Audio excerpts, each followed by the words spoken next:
Hey guys, it's me, Lily Rose, and we are continuing on today in the book of Luke, chapter 20. This one's a hard analogy to swallow, but it's important. It says, one day, as Jesus was teaching and preaching the good news in the temple, the leading priests and teachers of religious law and other leaders came to him. They demanded, "By whose authority did you drive out the merchants from the temple? Who gave you this authority?" "Let me ask you a question first," he replied. "Did John's baptism come from heaven, or was it merely human?" They talked it over amongst themselves. If we say it's from heaven, he will ask why we didn't believe him. But if we say it's merely human, the people will stone us because they are convinced that he was a prophet. Finally, they replied, "We don't know." And Jesus responded, "Then I won't answer your question either." Now Jesus turned to the people again and told them a story. A man planted a vineyard and leased it out to tenant farmers, and moved to another country to live for several years. At grape picking time, he sent one of his servants to collect his share of the crop. But the farmer attacked the servant, beat him up, and sent him back empty-handed. So kind of think of it this way. The Lord created the heavens and the earth, right? And he sent people out, so he sent the prophets out, right? And they beat him up, and they pretty much stoned a lot of the prophets. So the owner sends another servant, but the same thing happens. He was beaten up, treated shamefully, and he went away empty-handed.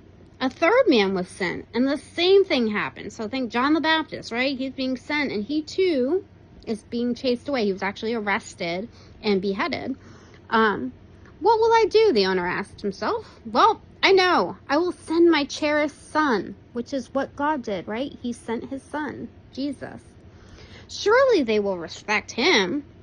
But when the farmers saw his son, they said to each other, "Here comes the heir to the estate. Let's kill him and get the estate for ourselves." So they dragged him out of the vineyard and murdered him.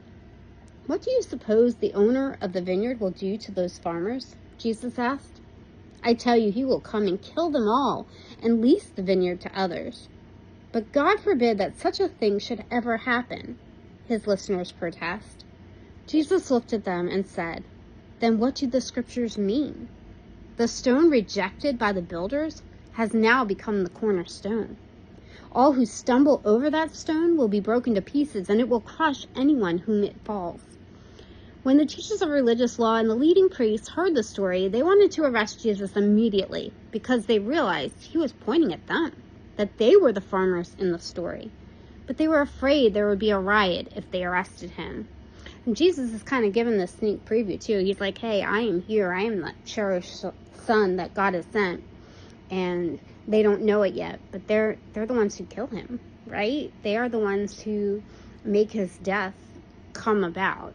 And yes, I know he was sent for that purpose, to die for our sins, but it's important not to miss this analogy here, because he's letting them know ahead of time, the very people I came for, the very ones that I love and I cherish and that I want to be a part of the family, don't even want me here. That's what he's letting them know. Watching for the opportunity, the leaders sent secret agents pretending to be honest men. They tried to get Jesus to say something that could be reported to the Roman governor so he could arrest Jesus.